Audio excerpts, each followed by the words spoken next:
নদীর মাঝি বলে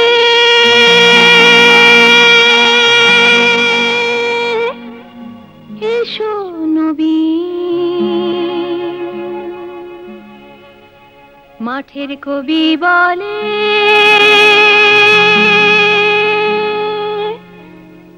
এসো নবী। দেখেছি দূরে ওই সোনালি দিন, দেখেছি দূরে ওই সোনালি দিন। প্রিয় দর্শক, শুভেচ্ছা সবাইকে, আমন্ত্রণ জানাচ্ছি কৃষি, খামার ও উন্নয়নমূলক অনুষ্ঠান পেট্রোক্যাম্প সোনালি দিনে। আজ আপনাদের জন্য থাকছে আমাদের মাটি, অর্থাৎ আমাদের জীবন ও প্রকৃতির জন্য মাটির যে গুরুত্ব, সেই বিষয়টাকে আমরা উপস্থাপন করব। টেকসই ভূমি ও মৃত্তিকার সম্পদ ব্যবস্থাপনা ও পরিবেশ বান্ধব কৃষি প্রযুক্তির মাধ্যমে খাদ্যের স্বয়ংসম্পূর্ণতা অর্জন এবং সকলের জন্য খাদ্য নিরাপত্তা নিশ্চিতকরণ সরকারের কৃষি মন্ত্রণালয়ের পক্ষে সবচেয়ে গুরুত্বপূর্ণ ও অগ্রাধিকারভুক্ত কাজ হলেও দেশের অধিকাংশ কৃষক এখনও মাটির স্বাস্থ্য সুরক্ষায় করণীয় বিষয়ে সম্যক ধারণা রাখে না। প্রথমে একটু জানতে চাই যে কতদিন ধরে কৃষি কাজ করেন? এই যে 15-20 বছর থেকে। আপনি? আমি 10 বছর। 10 বছর। আমি 4 থেকে 5 বছর। 4 থেকে 5 বছর বাবার কাজের সাথে। গুড।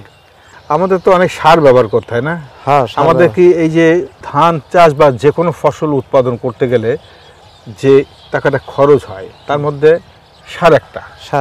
হ্যাঁ, এদিকে অনেক সার লাগে, তাই না? অনেক সার লাগে। কৃষি জমিতে যে মাটি পরীক্ষা করতে হয়, এই জীবনে কখনো করেছেন? না। আচ্ছা, করিনি। শুনেছেন মাটি পরীক্ষা করার কথা? না। তাও শুনেন? শুনেছিলাম কিন্তু আমরা করিনি। করেন আপনি? জি না, এখন ইদানিং শুনছি আমরা। আগে কখনো শুনেননি? আচ্ছা, ইদানিং আমরা দেখছি যে মাটি পরীক্ষার কথা বলা হচ্ছে এবং সেখানে সার সুপারিশ দেওয়ার কথা বলা হচ্ছে এবং সেখানে বলা হচ্ছে সার সুপারিশ যদি আপনি দেন তাহলে পরে আপনার সারের খরচ অনেক কমে যাবে, আপনার উৎপাদন খরচ কমে যাবে। তো এই বিষয়গুলি নিয়ে আপনাদের কাছে কখনো প্রশিক্ষণের জন্য কেউ আসেনি?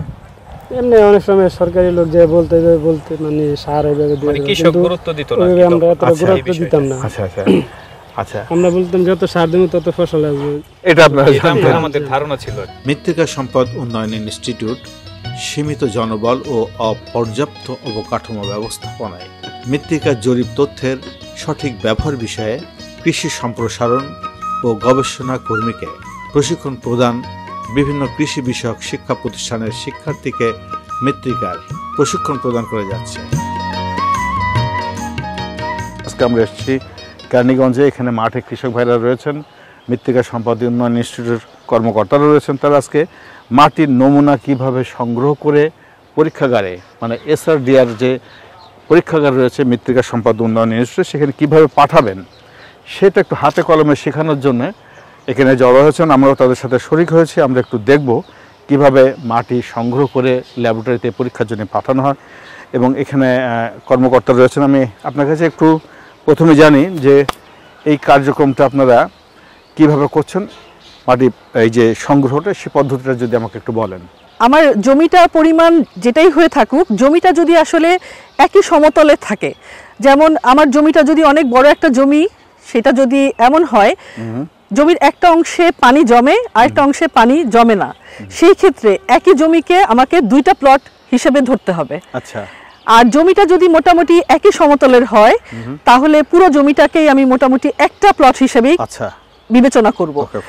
এখন এই পুরো যেই প্লট আকারের কথা বললাম, একটা প্লট থেকে আমি যদি মনে করি আমার একটা জমি একই রকম সমতলে আছে, একই লেভেলে আছে, তখন আমরা জমির যেই চারিপাশে যে আমাদের একটা সীমানা থাকে, জমির আইল বলি যেটাকে, সেই আইল থেকে ভিতরের দিকে 4টা পাশে, ধরে নিচ্ছি এই যে একটা জমি আমার, হ্যাঁ, এই ধরে নিলাম বাউন্ডারি দিলাম চারপাশে।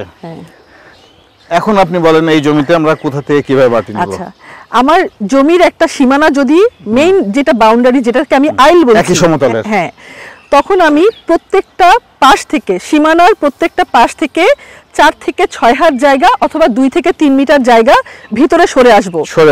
2 থেকে 3 মিটার সরে আসবো। হ্যাঁ, সরে আসার পরে আমার একটা কাল্পনিক সীমানা তৈরি হবে, যেটা হচ্ছে আমার জমির ভিতরের দিকে। আচ্ছা, এখন এই কাল্পনিক সীমানাটার 4টা কর্নারের পয়েন্ট আমি ধরে নিব যে আমার 2 কর্নার, 3-4টা কর্নার, 4টা কর্নারের পয়েন্ট, প্রত্যেকটা পাশের মাঝের পয়েন্ট।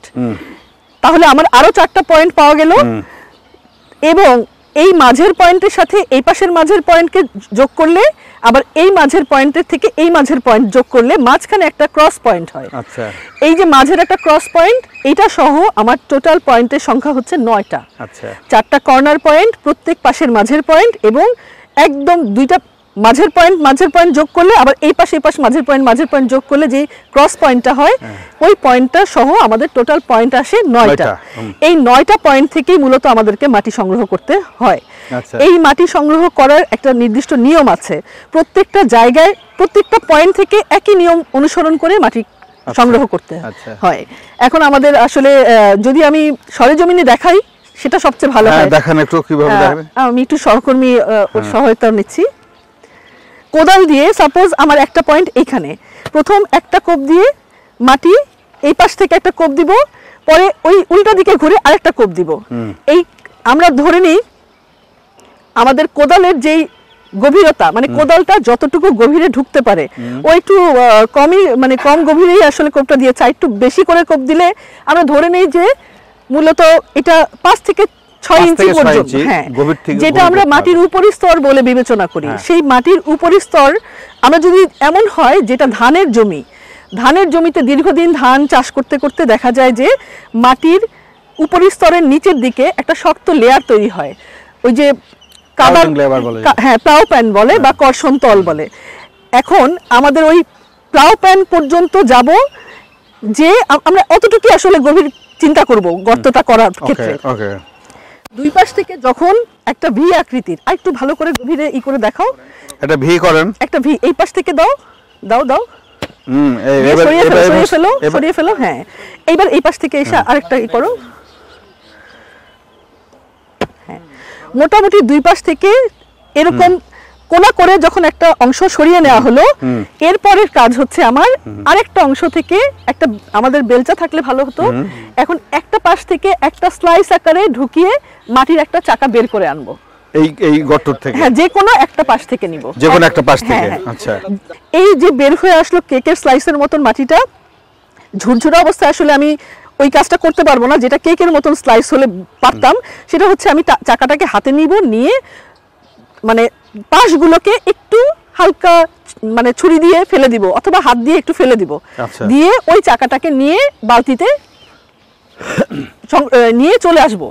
এখন আমি একটা পয়েন্ট থেকে যেভাবে সংগ্রহ করলাম, বাকি 8টা জায়গা থেকে একইভাবে এইরকম ভাবে মাটি বালতিতে অথবা একটা পলিথিন ব্যাগে করে নিয়ে চলে আসবো। মূলত মাঠে আমার কাজ এখানেই শেষ। এরপরে প্রসেসিং এর কাজটা হচ্ছে গিয়ে আমার ঘরে ফেরার পর। আমি যদি 9টা মাটি দেখি, ধরেন আপনি নেন, মাটি কতটুকু নেবেন দেখি, 9টা মাটি থেকে যদি আমি নিই, তাহলে তো আমার মাটির সংখ্যা অনেক হবে। আমি সেটাই বলছি, প্রসেসটা এইখানেই স্টার্ট হবে। হ্যাঁ, রাইট। 9টা জায়গা থেকে যখন এক চাকা করে মাটি নিয়ে আসবো বাসায়, তখন আমার এই মাটির পরিমাণ 5-6 কেজি হয়ে যেতে পারে।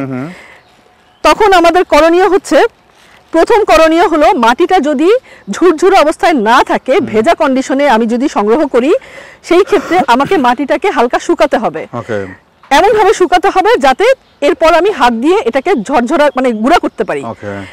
এখন এই শুকানোর পদ্ধতিটাও একটা নিয়ম আছে এখানে। আমাকে মাটিটাকে অবশ্যই ছায়াযুক্ত জায়গায় শুকাতে হবে, বাতাসে এয়ার ড্রাই করতে হবে, নট সান ড্রাই। আমরা রোদে কোনোভাবেই শুকাতে পারবো না। যদি রোদে শুকাই তাহলে মাটিতে যে পুষ্টি উপাদানগুলো আছে এগুলো লস হতে পারে, যেটা আমার পরীক্ষার সময় আমার রেজাল্টটাকে বিঘ্নিত করতে পারে, আমার রেজাল্টটা সঠিক আসবে না।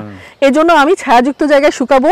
ছায়াযুক্ত জায়গায় শুকানোর পরে মাটিটাকে নিয়ে আমি বড় একটা পলিথিনে করে, মানে পলিথিন বিছিয়ে মাটিটাকে আমি ওখানে ঢালবো।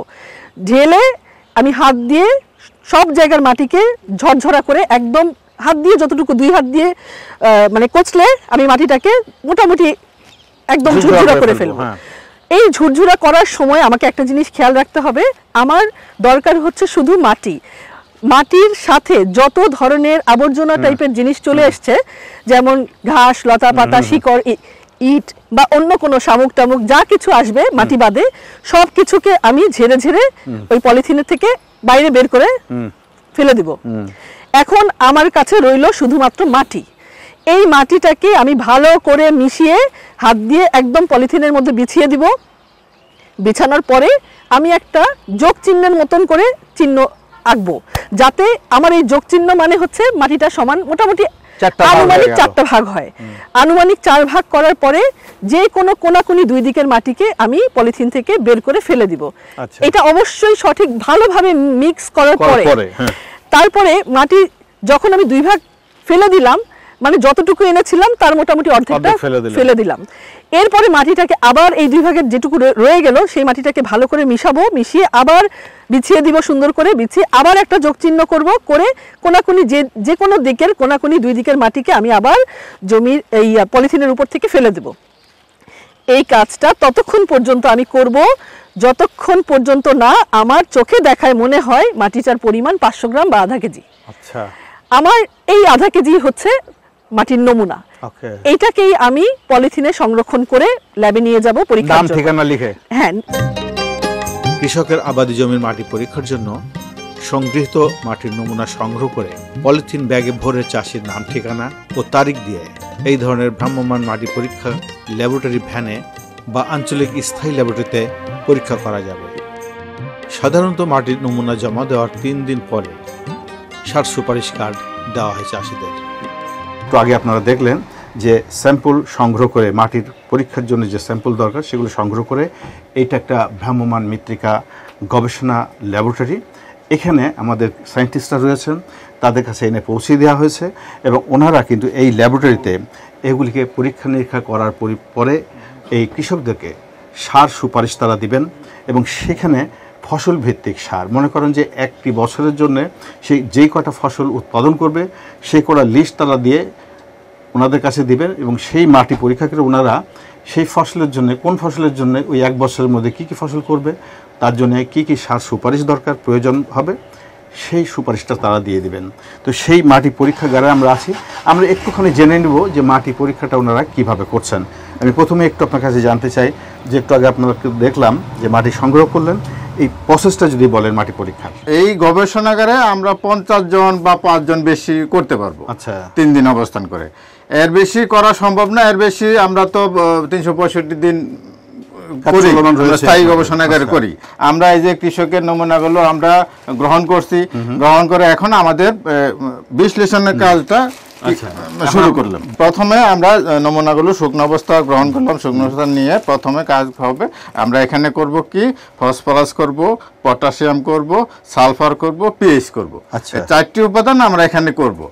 আর যেটা নাইট্রোজেন যে পরীক্ষাটা সেটা এই অস্থায়ী গবেষণাগার বা এটা ব্রাহ্মণ এখানে হয় না, কারণ এটা অ্যাসিড ডাইজেশন লাগে এবং কিছু সে ফিক্সড করা যন্ত্রপাতি লাগে, ডাইজেশন হয়, ডিস্টিলেশন। এখানে এটা হয় না, এটা আমরা আমাদের একটা স্থায়ী ল্যাবরেটরিতে, হ্যাঁ স্থায়ী, কিন্তু এখানে আমরা একটা ডোজ দিতে পারি। আমাদের মানে জরিপ করে আমাদের মান দেওয়া আছে উপজেলা নির্দেশিকা, ওখান থেকে আমরা একটা ডোজ দিয়ে এখানে এটাও দিয়ে দিই বিশ্লেষণ। আর বাকিগুলো আমরা করি, যেমন পিএইচ করি। যেমন প্রথমে আমরা পিএইচ করার জন্য 10 গ্রাম মাটির নমুনা নিব, ওই সংগৃহীত মাটি থেকে মাটি আমরা 10 গ্রাম মাটি নিব। 10 গ্রাম মাটি হয়েছে, আমরা 10 গ্রাম মাটি প্রথমে একটা প্লাস্টিকের পটে দিব। দেওয়ার পরে এখানে আমরা 25 ml পানি দিব। আচ্ছা, 25 ml পানি দিয়ে ওই যে ওখানে আছে ওখানে আমরা শেকারে বসিয়ে দেব। আমরা একটু শেকারটাকে দেখি, এই যে আমরা শেকারে এখানে বসিয়ে দেব। শেকারটা চলতেছে, আগে দিয়ে তারপরে চালু করব, যেহেতু চালু দিয়ে একসাথে একটা না, একসাথে 50 থেকে 60টা নমুনা আমরা দিয়ে দিব। শেকারটা কতক্ষণ চলবে? এই শেকারটা পিএইচ এর জন্য 30 মিনিট চলবে। 30 মিনিট চলবে। 30 মিনিট পর পর বন্ধ করে দেব, অফ করে দেব। 50টা নমুনা একসাথে নিয়ে একটা ট্রেতে নিয়ে রাখবো। আচ্ছা, রাখার পর এখানে 40 থেকে 60 মিনিট আমরা এটা থাকবে। আচ্ছা, স্থির থাকবে। এরপরে আমরা এই যে পিএইচ এর মানটা নেব। আচ্ছা আচ্ছা, এই যেমন ধরেন এই যে পিএইচ সেট করা আছে, হ্যাঁ পিএইচ এর মানটা আমরা নিয়ে নেব পিএইচ মিটার দিয়ে। পিএইচ মিটার দিয়ে যে পিএইচ এর মান রিডিং হচ্ছে একটা স্টেবল পয়েন্টে যখন চলে আসবো ওই একটা নমুনার আমরা মানটা লিখে রাখবো। আচ্ছা, যেমন এই পিএইচ মানে এখানে পিএইচ কত আছে সেটা নির্ণয় করব। ওকে, হ্যাঁ। এরপরে আমরা কি করব? এটা গেল পিএইচ এর পরিমাণ। পিএইচ মানে একসাথে আমরা 60 বা 50টা পিএইচ করে ফেললাম। হ্যাঁ। এরপরে আবার অন্য একটা এলিমেন্ট, অন্য একটা মানে ফসফরাস আছে। আচ্ছা, ফসফরাস একই পদ্ধতি। হ্যাঁ, একই পদ্ধতি, একটু ডিফারেন্ট, একটু ডিফারেন্স আছে। মানে প্রসেসটা হলো হ্যাঁ হ্যাঁ। তাহলে আমরা এখানে কয় ধরনের পরীক্ষা করতে পারছি? এখানে আমরা 4টি পুষ্টি উপাদানের পরীক্ষা। আচ্ছা, 4টি পুষ্টি উপাদানের পরীক্ষা করতে পারছি। আচ্ছা, এই 4টি পুষ্টি উপাদানেই আমাদের কৃষকের যে সমস্যা সেটা মোটামুটি প্রাইমারি সমস্যাটার সমাধান হয়ে যায়। জি জি। এর বাইরেও যদি আমার অন্য কোনো নিউট্রিয়েন্ট লাগে সেই ক্ষেত্রে কোথায় করতে হবে সেটা? হ্যাঁ, এর বাইরে সুন্দর প্রশ্ন করছেন। এর বাইরেও কতগুলো করা যায়? এর বাইরেও মানে মোটামুটি আমরা 13 থেকে 14টা উপাদান করতে পারি। সেগুলো আমরা কোথায় করতে পারব? সেগুলো করতে গেলে আমাদের মৃত্তিকা সম্পদ উন্নয়ন ইনস্টিটিউটে যে স্থায়ী গবেষণাগার আছে সেখানে কৃষকরা স্যাম্পল নিয়ে যাবে। এভাবেই আমরা রিসিভ করব, ওনাদের নাম ঠিকানা দিবে, আমরা খাতায় লিপিবদ্ধ করব। আমরা ওখানেও আমরা সর্বোচ্চ 5 দিন সময় নেব, 5 কর্মদিবস সর্বোচ্চ। যদি কৃষক বলে যে না আমার আরো দ্রুত দিতে হবে, আমরা যদি পারি 2 দিন 3 দিনে করে দিব। খরচ কি পড়বে এক একজন কৃষক? হ্যাঁ, এটা ডেফিনেটলি খুবই প্রাসঙ্গিক প্রশ্ন। একটা স্যাম্পল পরীক্ষা করতে আমাদের বিভিন্ন রাসায়নিক পদার্থ লাগবে, মেশিনপত্র, ফিল্টার পেপার, হ্যাঁ, অ্যাসিড, এগুলো মিলে একটা মৃত্তিকা নমুনার পরীক্ষা করতে এই 4টা আমরা যে করি, 4টার উপাদান করতেই 500 টাকার উপরে খরচ হয়। আচ্ছা, আর ওই 14টা উপাদান করলে আরো বাড়বে, 1000 টাকার মতো, 1000 টাকার উপরে চলে যাবে। আচ্ছা, তাহলে আপনারা কত করে নিচ্ছেন? 25 টাকায় আমরা এই 4টা উপাদান এই ভ্রাম্যমাণ মৃত্তিকা গবেষণাগারে 25 টাকা করে। আচ্ছা, এই যে ভ্রাম্যমাণ গবেষণাগার, এটা কতগুলি আছে আপনাদের? সারা দেশে 10টা ভ্রাম্যমাণ মৃত্তিকা পরীক্ষাগার আছে। আমাদের এটা হচ্ছে ঢাকার, এবং এক একটা নদীর নামে দেওয়া আছে। যেমন এটা যমুনা দেখলাম। আচ্ছা, এখন একটা কথা বলেন যে এই ভ্রাম্যমাণ মৃত্তিকা গবেষণা কার্যক্রম কোন সময় থেকে কোন পর্যন্ত চলমান থাকে? এটা বছরে 2টা কৃষি মৌসুমে। একটা রবি মৌসুম, সাধারণত নভেম্বর মাসে, যখন আমরা বোরো ধান লাগাবে, হ্যাঁ, এই সময় একবার, আরেকবার এই যে এই সময় এখন যে চলতেছে, এটা মে মাস, একটা সুবিধা পরে 10-15 দিন আগে পরে। আমাদের মৃত্তিকা সম্পদের যে গবেষণাগার কোন কোন জেলায় কতটা আছে, কতটা জেলায় কভার করছে? আসলে আমাদের মৃত্তিকা সম্পদ উন্নয়ন ইনস্টিটিউট সারা দেশব্যাপী কার্যক্রম চালাইতে পারে না, কারণ আমাদের মাত্র 23টি জেলায় এই স্থায়ী গবেষণাগার রয়েছে। তো আমাদের যদি কৃষকদেরকে এই সেবাটা সারা বাংলাদেশে দেওয়া খুবই প্রয়োজন, কারণ আমাদের কৃষকদেরকে সচেতন করা দরকার এবং তাদেরকে সুষম মাত্রার সার ব্যবহার করার জন্য প্রত্যেকটা জেলায় একটা করে স্থায়ী গবেষণাগার খুবই প্রয়োজন। তা আমাদের সরকারের কাছে আমাদের দাবি থাকবে, আমাদের কৃষকের সুবিধার্থে, কৃষকের প্রয়োজনের স্বার্থে, কৃষি জমি সুরক্ষার জন্য সারা বাংলাদেশে 64টি জেলায় স্থায়ী গবেষণাগার নির্মাণ করার উদ্যোগ গ্রহণ করা হলে আমরা কৃষকদেরকে সেই সেবাটা সুন্দরভাবে দিতে পারব। কৃষক ও অন্যান্য উপকারভোগীকে মৃত্তিকা, পানি, উদ্ভিদ ও সার বিশ্লেষণ সেবা এবং মৃত্তিকা নমুনা বিশ্লেষণের ফলাফল অনুসারে স্থানভিত্তিক ফসল চাষে সার সুপারিশমালা প্রদান করা হয়ে থাকে। আপনি যে মাটি পরীক্ষা করার জন্য দিয়েছিলেন সেটা আমরা মাটি পরীক্ষা করেছি এবং এই ফলাফলটা পেয়েছি। আপনার মাটিতে হলো ফসফরাস আছে হলো 35 মাইক্রোগ্রাম পার গ্রাম মাটি। তো এটা দিয়ে তো আপনি এটা বুঝবেন না, আপনি যেটা বুঝবেন যে আপনার মাটিতে যে ফসফরাসটা আছে সেটা অতি উচ্চ পরিমাণে। এর জন্য আপনাকে এখানে টিএসপি অথবা ডিএপি সার দিতে হবে। এবং এটা যদি আপনি পেঁয়াজ করার জন্য আপনি পরামর্শ চেয়েছেন, পেঁয়াজ যখন আপনি করবেন তখন আপনাকে প্রতি শতাংশে 290 গ্রাম করে দিতে হবে। পরে আপনার গন্ধক যেটা আছে এটা আপনার অতি উচ্চ পরিমাণে, আমার কাছে মনে হয় যে আপনারা এই এলাকায় বেশি সার ব্যবহার করেন। তো সেই জায়গাতেও আমরা বলেছি যে আপনাকে এখানে 360 গ্রাম পার শতাংশে দিতে হবে। দস্তা আছে মধ্যম মানে, দস্তা এবং বোরন এই দুইটা উপাদান কিন্তু আপনার লাগে কম, কিন্তু অবশ্যই দিতে হবে। জিঙ্ক সালফেট যদি আপনি দেন হেপটা, তাহলে আপনাকে 20 গ্রাম প্রতি শতাংশে দিতে হবে। আর বোরন যেটা আছে সেটা যদি আপনি পেঁয়াজ করেন তাহলে আপনাকে প্রতি শতাংশে 15 গ্রাম এটা কিন্তু কোনো অবস্থাতে এটা বেশি দেওয়া যাবে না, এটা গাছের জন্য লাগে কম, দিতেও হবে কম। আপনি যখন পেঁয়াজ করার সময় যদি এই সবগুলো সার যেটা আমরা বলেছি সেভাবে যদি দেন, তাহলে এইগুলো সবগুলো পেঁয়াজ খেতে পারবে না, কিছু অংশ মাটিতে থেকে যাবে। তো মাটিতে যে থেকে যাবে এর প্রভাবটা আমরা বিবেচনায় রেখে পরবর্তীতে আপনি যে বিরি ধান 49 করবেন সেই সময় আমরা আবার একটু ওই হিসাবটা রেখেই আবার আপনাকে পরামর্শ দেওয়া হয়েছে। মাটি পরীক্ষান্তে সার সুপারিশ প্রদান করার সময় উপস্থিত চাষিদের আসল ও নকল সার চেনার পদ্ধতিও শেখানো হয় মৃত্তিকা সম্পদ উন্নয়ন ইনস্টিটিউটের পক্ষ থেকে। আমরা মৃত্তিকা সম্পদ উন্নয়ন ইনস্টিটিউট থেকে আজকে আমরা এসেছি, আজকে আমাদের কৃষক ভাইদেরকে এই ভেজাল সার কীভাবে চেনা যায় এবং একটা জমিতে যখন আমরা সার সুপারিশ করি কৃষক ভাইরা সেই অনুযায়ী সার দিয়ে থাকে, কিন্তু সারের মধ্যে যদি ভেজাল থাকে সেক্ষেত্রে আমরা যে সার সুপারিশ করলাম ততটুকু সার কিন্তু ওই জমিতে ফসলে গেল না। এতে কি হয়, আমার কৃষক ভাইদের অর্থনৈতিকভাবে তারা ক্ষতিগ্রস্ত হয়, পাশাপাশি যে ভেজাল সারটা ব্যবহার করলো সেই ভেজাল সারের জন্য ওই মাটিতে বিভিন্ন ধরনের দূষিত হয়। এইটা হলো ভালো সার এবং একটা ভেজাল সার, দুটার মধ্যেই দেখেন এখানে এর বর্ণের পার্থক্য আছে, পাশাপাশি এর যে দানাগুলো আছে এই দুই দানার মধ্যেও অনেক পার্থক্য আছে এবং আমরা সরাসরি চোখের মাধ্যমে বুঝতে পারতেছি যে কোনটা ভেজাল কোনটা খারাপ।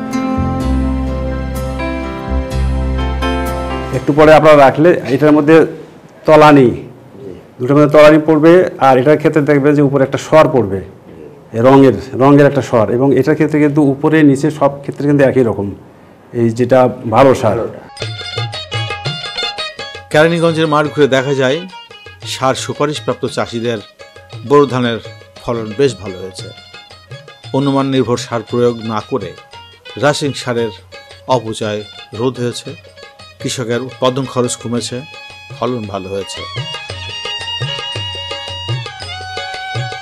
আপনি কতদিন ধরে এখানে আছেন আমি জানি না, তা আপনার দেখা মতে এখানে কি মাটি পরীক্ষার জন্য যে সমস্ত ব্যবস্থাপনা সেই ব্যবস্থাপনা কি এখানে করা হয়েছে এ যাবৎ? জি ধন্যবাদ। আমি প্রায় 1.5 বছর এখানে আছি।